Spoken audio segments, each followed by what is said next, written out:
Hello student, welcome two degree plus diploma holders में आपका स्वागत है। जैसा कि आप जानते हैं, PGCL junior technician trainee electrician 2023 के लिए क्वेश्चन सीरीज चला रहे हैं, जो कि मोस्ट इम्पॉर्टेंट क्वेश्चन सीरीज है, जिसमें हमने पहले विद्युत मापक यंत्र यानी इलेक्ट्रिकल मेजरिंग इंस्ट्रूमेंट के सब्जेक्ट के कंप्लीट 50 क्वेश्चन आपको मोस्ट इम्पॉर्टेंट करा चुके हैं। यदि आपने नहीं देखा है तो जाकर देख सकते हैं।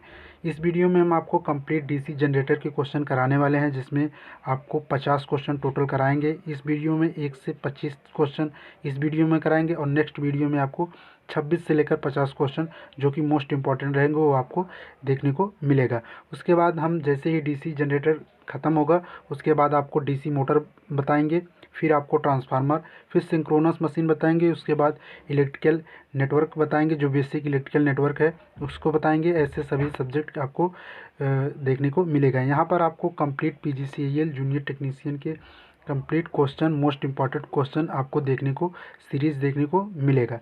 चलिए इस वीडियो में आपको कंप्लीट डीसी जनरेटर बताते हैं।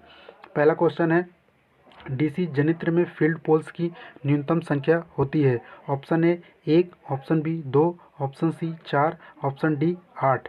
तो इसका सही आंसर हो जाएगा ऑप्शन बी 2। न्यूनतम संख्या जो होती है फील्ड पोल्स की वो 2 होती है। अब फील्ड पोल्स होता क्या है आपको दूसरे नंबर पे क्वेश्चन पर बताते हैं। यहाँ आप देख सकते हैं ये क्वेश्चन और उसी से रिलेटेड है। डीसी जनित्र के फील्ड पोल्स बने होते हैं। Option A cast steel, option B mica, option C तांबा के, ऑप्शन डी जस्ता के। तो इसका जो सही आंसर है वो कास्ट स्टील का बना होता है। ऑप्शन ए इसका सही आंसर है। कास्ट स्टील बोल रहे हैं या कास्ट आयरन का बना होता है। अब फील्ड पोल होता क्या है आपको बता दें। फील्ड पोल जो होते हैं उसके 2 मेन कंपोनेंट होते हैं। फील्ड पोल ये आप देख सकते हैं ऐसे बना होता है। यहाँ पर हम आपको चित्र दिखा देते हैं, ये देख सकते हैं ऐसे बना होता है। यहाँ जो होता है ये इसके पीछे, इसे हम पोल कोर बोलते हैं, और जो सामने ये होता है ये स्प्रेड आउट रहता है, इसे हम पोल फेस बोला जाता है। इसे पोल फेस बोला जाता है। अब आपको बता दें, जो पोल कोर होता है ये पीछे का, इस पर जो वाइंडिंग की जाती है उसे हम क्या बोलते हैं, उसे फील्ड वाइंडिंग बोला जाता है। और इस पर जो वाइंडिंग की जाती है पोल सूज या पोल फेस पर, इस पर कंपनसेटिंग वाइंडिंग की जाती है। अब फील्ड पोल जो बना होता है वो किस मटेरियल का बना होता है, ये कॉपर का बना होता है। उम्मीद है आपको फील्ड पोल्स के बारे में सब कुछ अच्छे से समझ में आ गया होगा। चलिए नेक्स्ट क्वेश्चन पर चलते हैं। नेक्स्ट क्वेश्चन है, आर्मेचर कोर के लेमिनेटेड होने से कौन सी क्षति कम होती है। यानी जो आर्मेचर कोर होता है उसे लेमिनेट क्यों किया जाता है, कौन से ऐसे लॉसेज हैं जो कम होते हैं। आपको बताना है कौन से लॉसेज कम होते हैं। तो उसमें पहला ऑप्शन है एडी करंट क्षति यानी eddy current loss, B option ताम्र क्षति यानी आयरन लॉस, उसके बाद सी ऑप्शन यांत्रिक क्षति यानी मैकेनिकल लॉस, ऑप्शन डी उपरोक्त सभी यानी ऑल ऑफ द एबव। इसका सही आंसर हो जाएगा option A eddy current loss को कम करने के लिए हमें आर्मेचर की लेमिनेट किया जाता है। लेमिनेशन जो है वो 0.5 mm की लेमिनेशन किया जाता है, आपको ये बता दें। चलिए अब आपको नेक्स्ट क्वेश्चन बताते हैं। नेक्स्ट क्वेश्चन क्या है, आर्मेचर में स्लॉट्स क्यों कटे होते हैं। आपने देखा होगा जो वाइंडिंग की जाती है वो ऐसे स्लॉट से ऐसे ऐसे स्लॉट्स कट किए जाते हैं। यहाँ पर आपने देखा होगा ये सब कुछ स्लॉट्स कट किए जाते हैं। ये क्यों कट किए जाते हैं आपको ये बताना है। ऑप्शन ए आर्मेचर को घूमने में आसानी होगी, ऑप्शन बी आर्मेचर कॉइल्स स्थापित करने के लिए, ऑप्शन सी माइका भरने के लिए, ऑप्शन डी इनमें से कोई नहीं। तो इसका जो सही आंसर है वो ऑप्शन बी आर्मेचर कॉइल्स स्थापित करने के लिए किया जाता है, क्योंकि जो आर्मेचर के स्लॉट्स कट होते हैं उसी से जो फ्लक्स है वो इंटर करता है और निकलता है वहीं से, ताकि जो आर्मेचर फ्लक्स है वो अच्छे से लिंक कर सके, तब ताकि जो रोटर है वो अच्छे से रोटेट हो सके। अब आपको बता दें आर्मेचर जो स्लॉट्स कट किए जाते हैं वो 3 टाइप से कट किए जाते हैं, जो कि एक होता है ओपन स्लॉट्स, और एक होता है सेमी स्लॉट्स, और एक होता है क्लोज स्लॉट्स। 3 तरीके से स्लॉट्स कट किए जाते हैं जो मोस्टली प्रिफ़र किया जाता है वो सेमी स्लॉट्स कट किए जाते हैं, वही प्रिफ़र किया जाता है। चलिए नेक्स्ट क्वेश्चन पर चलते हैं। 5वें नंबर में क्या दिया गया है, 4 पोल वाले वेव वाउंड जनरेटर के आर्मेचर में समांतर पथों की संख्या होगी, यानी इसमें number of parallel path find करने के लिए बोला जा रहा है 4 पोल वेव वाउंड के लिए। Option A 2, option B 4, option C 8, option D 16। आपको कैसे पता करना है, तो 2 तरीके के वाउंड होते हैं। पहले आपको बता दें, एक लैप वाइंडिंग होता है, एक वेव वाइंडिंग होता है। तो इसमें जो नंबर ऑफ पथों की संख्या होती है, आपको पहले ये बता दें, लैप वाइंडिंग में जो नंबर ऑफ पथों की संख्या होती है वो A = m × p होता है, और वेव वाइंडिंग में जो होता है वो A = 2m होता है, जहाँ m क्या है, मल्टीप्लिसिटी, यानी सिंप्लेक्स के लिए m = 1, डुप्लेक्स के लिए m = 2 और ट्रिप्लेक्स के लिए m = 3। यदि कोई नहीं दिया है तो आपको m = 1 पुट करना है। यहाँ पर 4 पोल दिए गए हैं और वेव वाउंड दिए गए हैं, तो यानी ये वाला फार्मूला लगाएंगे तो इसमें क्या है, तो पोल इसमें दिया नहीं गया, यानी m = 1 रखेंगे तो 2 × 1 आ जाएगा, A = 2 इसका सही आंसर हो जाएगा। यानी इसका सही आंसर क्या हो जाएगा, ऑप्शन ए 2 इसका सही आंसर हो जाएगा। चलिए नेक्स्ट क्वेश्चन पर चलते हैं। इसमें क्या पूछा जा रहा है, डीसी जनित्र में करंट किसके द्वारा बाहरी परिपथ में भेजा जाता है, यानी डीसी जो जनरेटर होता है उसमें करंट कहाँ से रिमूव यानी भेजा जाता है। तो ऑप्शन ए ब्रश के द्वारा, ऑप्शन बी आर्मेचर के द्वारा, ऑप्शन डी सी दिक् परिपथ के द्वारा, ऑप्शन डी फील्ड वाइंडिंग के द्वारा। इसका जो सही आंसर है वो ब्रश के द्वारा जो करंट है वो भेजा जाता है। यानी ब्रश जो है वो पहले करंट को कलेक्ट करता है, ब्रश का काम ही है वो करंट को कलेक्ट करता है। उसके बाद जो बाहरी परिपथ लगा है, लोड कोई भी लोड लगा है तो उसको क्या करता है, वो लोड को सप्लाई कर देता है करंट को।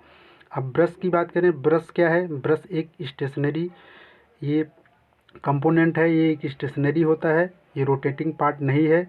और ये जो है ब्रश, यहाँ जैसे ये कम्यूटेटर लगा रहता है, ये कम्यूटेटर के जस्ट इसी के पास में ही ये यहाँ पर 2 ब्रश लगे होते हैं, जो कि ये क्या करते हैं, करंट को यहाँ से कलेक्ट करते हैं, उसके बाद यहाँ से फिर उसके बाद ये यहाँ से लोड पर को सप्लाई कर देते हैं।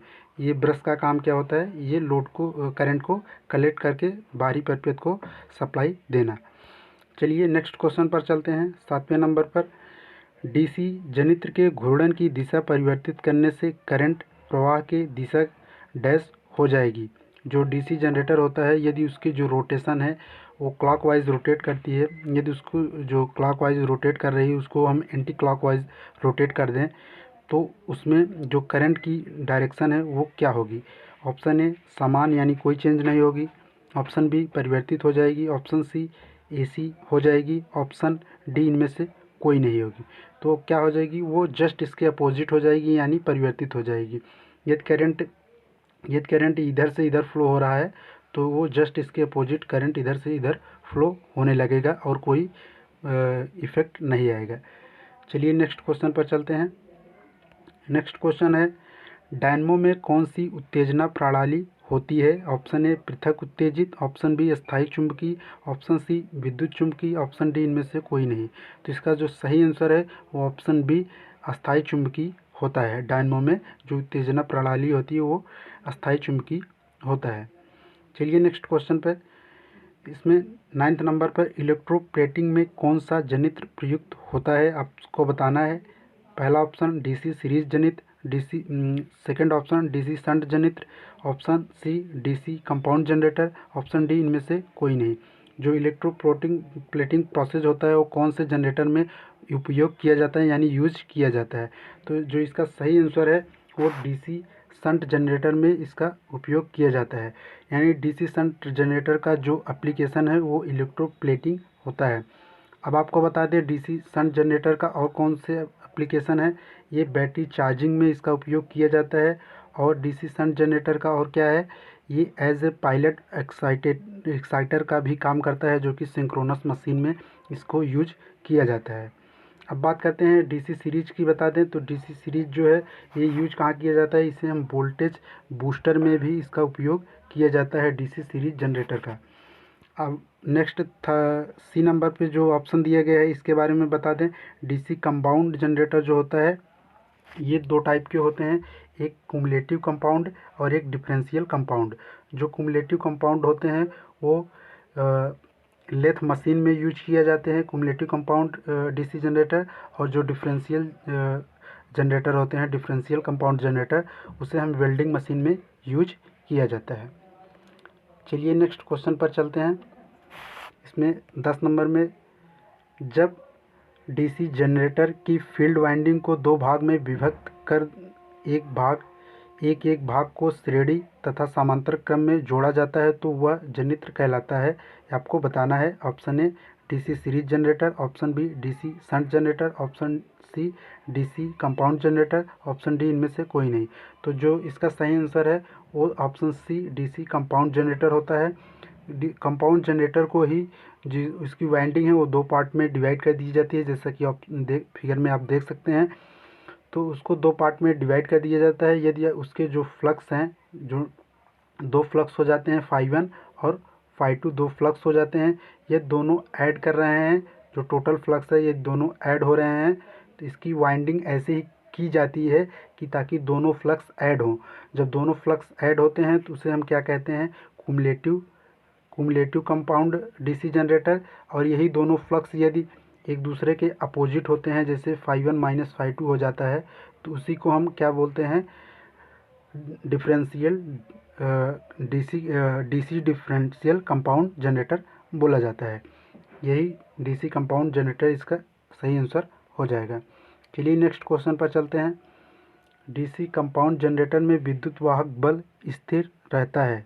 ऑप्शन ए केवल फुल लोड पर, ऑप्शन बी केवल नो लोड पर, ऑप्शन सी फुल लोड या नो लोड दोनों पर, ऑप्शन डी कभी नहीं। तो जो इसका सही आंसर हो जाएगा वो इसका केवल फुल लोड पर ये वर्क करता है। आपको बता दें जो इसका सही आंसर है ऑप्शन सी होता है, फुल लोड तथा नो लोड दोनों पर वर्क करता है। इसका जो केवल फुल लोड है ये गलत है। आपको बता दें जो विद्युत डीसी कंपाउंड जनरेटर होता है ये फुल लोड और नो लोड दोनों पर भी विद्युत वाहक बल स्थिर इसका रहता है, कांस्टेंट होता है। ऑप्शन सी इसका करेक्ट आंसर कर लीजिए। नेक्स्ट क्वेश्चन पर चलते हैं। 12 नंबर में, लेथ मशीन में किस जनित्र का प्रयोग होता है, यानी लेथ मशीन में कौन सा जनरेटर उपयोग किया जाता है। अभी आपको बताएं कि कुमुलेटिव कंपाउंड डीसी जनरेटर उपयोग किया जाता है, जो कि ऑप्शन डी में दिया गया है। सभी का आपको एप्लीकेशन बता दिए हैं, फिर से बता दें।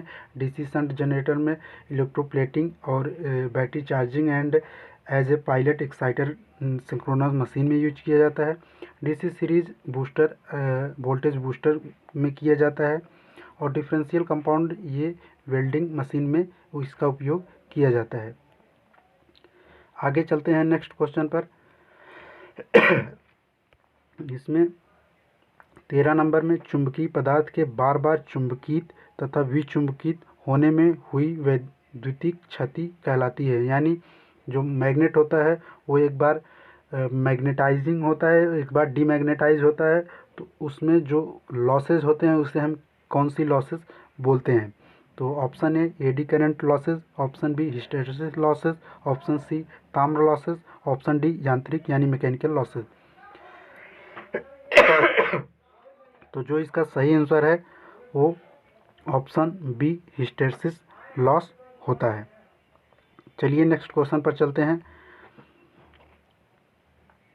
14 नंबर पे, लौह क्षति, यांत्रिक क्षति एवं शंट फील्ड क्षति के मिश्रण को कहते हैं, यानी आयरन लॉस और mechanical loss and shunt field loss जो होते हैं, इन तीनों को मिला देने पर हम उसे कौन से लॉस कहते हैं ये आपको बताना है। पहला ऑप्शन स्थिर loss, option be constant loss यानी नियत लॉस, ऑप्शन सी अस्थिर लॉस, ऑप्शन डी कुल क्षति। इसको जो इसका सही आंसर है उसे हम कांस्टेंट लॉस बोलते हैं। इन तीनों लॉसेस को मिला देने पर हम जो बोलते हैं उसे हम पीसी यानी कांस्टेंट लॉस बोला जाता है। पीसी यानी कांस्टेंट पावर लॉस बोला जाता है, जो कि ऑप्शन बी इसका सही आंसर हो जाएगा। चलिए नेक्स्ट क्वेश्चन पर चलते हैं। 15 नंबर में फ्लेमिंग के दाएं हाथ के नियम के अनुसार प्रेरित विद्युत वाहक बल की दिशा इंगित करती है। ऑप्शन ए तर्जनी, ऑप्शन बी मध्यमा, ऑप्शन सी अंगूठा, ऑप्शन डी अनामिका। तो जो फ्लेमिंग का दाएं हाथ का नियम है वो विद्युत वाहक बल, उसमें ऐसे हाथ को सीधा करेंगे जैसा कि आप फिगर में देख सकते हैं, तो उसमें जो विद्युत वाहक बल है जस्ट उसके नीचे से हथेली में नीचे से ऊपर की तरफ विद्युत वाहक बल लगता है, ना कि अंगूठे में ना फिंगर में, ये कहीं इसका विद्युत वाहक बल नहीं लगता है। नीचे से देखेंगे जस्ट इसके ऊपर परपेंडिकुलर हथेली में लगता है, जो कि इसका सही आंसर हो जाएगा मध्यमा में लगता है, आपको फिगर में देखने को मिला है। तो अगर बाएं हाथ का नियम पूछा होता तो क्या हो जाता, वो अंगूठा हो जाता विद्युत वाहक बल, तो उसमें सही आंसर अंगूठा हो जाता है। बट इसमें दाएं हाथ का पूछा है तो इसमें क्या हो जाएगा, मध्यमा इसका सही आंसर हो जाएगा। चलिए नेक्स्ट क्वेश्चन पर देखते हैं। निम्न में से कौन सी विधि द्वारा डीसी जनरेटर में विद्युत वाहक बल प्रेरित होता है। ऑप्शन ए तापीय यानी टेम्परेचर, और ऑप्शन बी गतिज यानी काइनेटिक, ऑप्शन सी रासायनिक केमिकल, ऑप्शन डी स्थितिज यानी रुका हुआ जो है स्थितिज एनर्जी। तो इसका जो सही आंसर है वो काइनेटिक एनर्जी के कारण होता है। जब जो कुंडली होती है वो जब रोटेट करती है गतिज ऊर्जा में, तो उससे विद्युत वाहक बल प्रोड्यूस होता है, उत्पन्न होता है। इसका सही आंसर हो जाएगा ऑप्शन बी गतिज ऊर्जा यानी गतिज। नेक्स्ट, निम्न में से किस सिद्धांत पर डीसी जनरेटर कार्य करता है। ऑप्शन ए लेंज के नियम से, ऑप्शन बी ओम के नियम पे, ऑप्शन सी फैराडे का विद्युतीय चुंबकीय प्रेरण के नियम के, ऑप्शन डी न्यूटन के नियम के। तो जो डीसी जनरेटर होता है वो फैराडे लॉ, इलेक्ट्रोमैग्नेटिक जो होता है फैराडे लॉ का इंडक्शन, उसी पर ये वर्क करता है। तो इसका जो सही आंसर है वो ऑप्शन सी करेक्ट हो जाएगा। चलिए नेक्स्ट क्वेश्चन पर चलते हैं। आप 18 नंबर में इनमें से कौन कौन डीसी जनरेटर की मौलिक आवश्यकताएं होती हैं, यानी डीसी जनरेटर के लिए क्या क्या नीड पड़ता है। तो option A armature, option B चुंबकीय क्षेत्र, ऑप्शन सी कम्यूटेटर तथा ब्रश, ऑप्शन डी सभी। तो आप जैसा कि आप जानते हैं डीसी जनरेटर बनाने के लिए हमें आर्मेचर, चुंबकीय फ्लक्स जो है चुंबकीय क्षेत्र और कम्यूटेटर ब्रश, इन सभी की आवश्यकता पड़ती है। तो इसलिए इसका सही आंसर क्या हो जाएगा, ऑप्शन डी इनमें से सभी। नेक्स्ट क्वेश्चन पर चलते हैं। ऊर्जा रूपांतरण का कौन सी कार्य डीसी जनित्र द्वारा किया जाता है।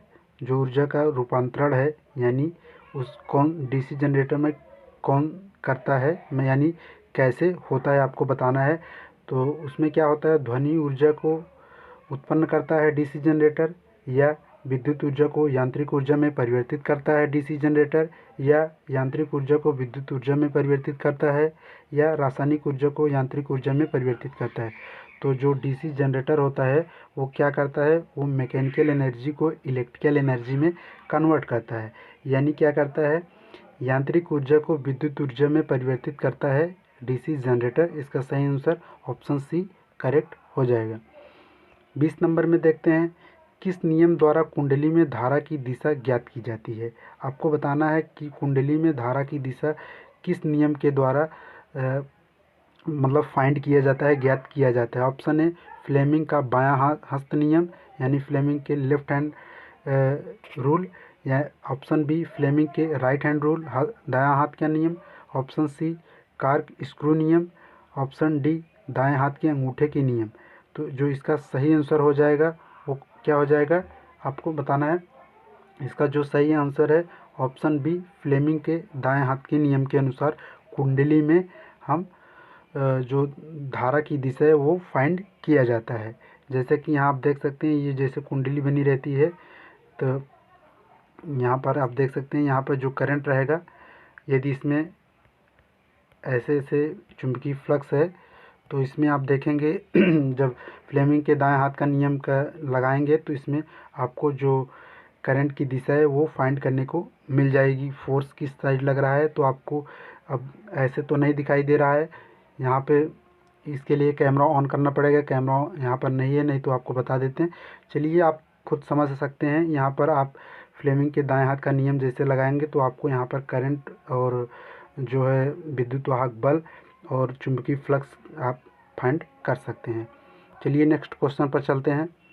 21 नंबर पर ढलवा लोहे के प्रयोग से जनरेटर का योक बनाया जाता है, क्योंकि जो जनरेटर में योक होता है, योक वो बनाया जाता है क्योंकि यह मशीनों को यांत्रिक सुरक्षा देता है। ऑप्शन बी, यह सस्ता होता है। ऑप्शन सी, यह चुंबकीय पथ पूर्ण करता है। ऑप्शन डी, उपरोक्त तीनों होते हैं। तो जो योक होता है वो ढलवा लोहे का बना होता है, क्योंकि ये तीनों, इसके जो ऑप्शन दिए गए ये तीनों सही हैं, क्योंकि ये मशीनों की सुरक्षा प्रदान करता है, ये बिल्कुल सही है। और ये सस्ता होता है, ये तो उतना सही नहीं है, बट ये ज़्यादा मोर एक्यूरेट है कि यह चुंबकीय पथ पूर्ण करता है। तो ये सही है, ये सही है, तो ये भी सही है, सस्ता है, ये ज़्यादा एडवांटेज नहीं है, बट ये दोनों जो हैं ये मोस्ट एडवांटेज इसके होते हैं। मशीनों को यांत्रिक सुरक्षा प्रदान करना और चुंबकीय पथ को पूर्ण करता है। तो ऑप्शन डी इसका जो है वो सही हो जाएगा। ये तीनों इसके एडवांटेज होते हैं, ये सस्ता भी होता है। तो ऑप्शन डी, उपरोक्त तीनों। नेक्स्ट क्वेश्चन पर चलते हैं। 22 नंबर में सामान्यतः आर्मेचर प्रतिरोध का मान होता है। ऑप्शन ए 500 ओम का, ऑप्शन बी 50 ओम का, ऑप्शन सी 10 ओम का, ऑप्शन डी 1 ओम का। तो जो सामान्यतः आर्मेचर प्रतिरोध होता है वो 1 ओम का होता है, ये आपको पता होना चाहिए। चलिए नेक्स्ट क्वेश्चन पर चलते हैं। 23 नंबर पे कौन सा अचालक यानी अचालक पदार्थ कम्यूटेटर सेगमेंट के मध्य प्रयोग किया जाता है। आपको बताना है कि जो कम्यूटेटर सेगमेंट होता है, जैसे यहाँ पर ये कम्यूटेटर सेगमेंट ऐसे बटे होते हैं, तो इसमें जो इसके बीच में मध्य में जो इंसुलेटर यानी अचालक पदार्थ होता है वो कौन सा होता है, आपको ये बताना है। जैसे यहाँ पर यदि कम्यूटेटर यहाँ है, फिर यहाँ है, फिर यहाँ है कम्यूटेटर, तो इसके बीच में ये जो खाली स्थान है, यहाँ पर कौन से अचालक पदार्थ यानी इंसुलेटर मटेरियल कौन से भरे होते हैं, ये आपको बताना है। ऑप्शन ए लकड़ी, option B rubber, option C अब्रक यानी माइका, ऑप्शन डी संगमरमर। तो इसका सही आंसर हो जाएगा ऑप्शन सी अब्रक माइका, इसमें भरा होता है। चलिए नेक्स्ट क्वेश्चन पर चलते हैं। 24 नंबर में डीसी जनरेटर के कम्यूटेटर का कार्य होता है। जो डीसी जनरेटर है उसमें कम्यूटेटर क्या काम करता है, आपको बताना है। ऑप्शन ए वोल्टता को बढ़ाता है यानी वोल्टेज को इंक्रीज करता है। ऑप्शन बी एक दिशा धारा देने में सहायता करता है यानी यूनिडायरेक्शनल करंट फ्लो कराने में मदद करता है। ऑप्शन सी अर्ध तरंग परिशोधक की तरह कार्य करता है। ऑप्शन डी धारा को नियत रखता है यानी करंट को कांस्टेंट रखने में ये करता है। तो जो इसका कम्यूटेटर होता है ये क्या काम करता है, ये बाई डायरेक्शनल जो करंट होता है यानी एसी करंट को क्या करता है, ये डीसी करंट में बदल देता है, यानी कि जो बाई डायरेक्शनल करंट होते हैं उसको यूनी डायरेक्शनल में करंट में बदल देता है, यानी एक दिवसीय धारा में ये सहायता प्रदान करता है। इसका जो कम्यूटेटर का काम होता है, तो इसका सही आंसर हो जाएगा ऑप्शन बी, एक दिवसीय धारा देने में इसका सहायता किया जाता है। नेक्स्ट क्वेश्चन पर चलते हैं। लास्ट क्वेश्चन है, प्राप्त धारा कैसी होगी अगर डीसी जनित्र के आर्मेचर को स्लिप रिंग से जोड़ा जाए, यानी जो करंट है वो कैसे होगी जब डीसी जनरेटर जो है उसके आर्मेचर को हम स्लिप रिंग से जोड़ दें, उसमें जो कम्यूटेटर है उसको ना जोड़ें, डायरेक्ट हम स्लिप रिंग को दे दें, तो क्या होगा। Option A alternating current, option B शून्य आवृत्ति यानी zero frequency current, option C direct current, option D oscillating current यानी पल्सेटिंग करंट जो होता है वो आपको बताना है। तो इसमें जो है क्या होगा, वो अल्टरनेटिंग करंट हो जाएगा। यदि आप कम्यूटेटर नहीं लगाएंगे तो अभी आपको बताया कम्यूटेटर का काम क्या होता है, वो एसी को डीसी में बदलता है। तो जब कम्यूटेटर हटा देंगे, डायरेक्ट जो आर्मेचर का वो है वो आप स्लिप को दे देंगे स्लिप रिंग में, तो जो करंट एसी है वो डीसी में नहीं बदलेगा, तो क्या हो जाएगा, एसी करंट डायरेक्ट मतलब स्लिप रिंग को मिल जाएगा, तो ये क्या हो जाएगा, एसी करंट प्राप्त होगी। तो इसका सही आंसर क्या हो जाएगा, अल्टरनेटिंग करंट यानी एसी करंट। शून्य आवृत्ति करंट का क्या मतलब होता है, आपको बता दें। शून्य आवृत्ति मतलब होता है कि डीसी करंट ही होता है। आपको डीसी करंट मतलब शून्य फ्रिक्वेंसी, डीसी की जो फ्रिक्वेंसी होती है 0 होती है, तो ये एक ही बात हुआ, डीसी करंट बोलें या शून्य आवृत्ति करंट बोलें एक ही बात हुआ। डायरेक्ट करंट, ये डीसी करंट, ये दोनों एक ही है। और उसके बाद ऑप्शन डी पल्सेटिंग यानी ऑसिलेटिंग करंट, ये एसी प्लस डीसी का मिक्स जो करंट होता है वेव फॉर्म, उसे हम ऑसिलेटिंग या पल्सेटिंग डीसी यानी पल्सेटिंग करंट बोला जाता है। Thank you for this watching video. आपको अच्छा लगा हो तो शेयर करें और सब्सक्राइब चैनल को ज़रूर से करें, क्योंकि आपको यहाँ पीजीसीएल जूनियर टेक्नीशियन के सभी सब्जेक्ट के प्रैक्टिस आपको देखने को मिलेगा। ऐसे ही आपको क्वेश्चन एग्ज़ाम में देखने को मिलेगा। नेक्स्ट वीडियो आपको टुमारो जल्द ही आपको देखने को मिल जाएगा। तब तक के लिए थैंक यू, धन्यवाद। और आपके लिए एक क्वेश्चन दिए गए हैं, यदि आप इसका आंसर जानते हैं तो आपको कमेंट बॉक्स में बता सकते हैं। यदि नहीं पता है तो आपको नेक्स्ट वीडियो में आपको देखने को मिल जाएगा। चलिए, तब तक के लिए थैंक यू, धन्यवाद, बाय बाय।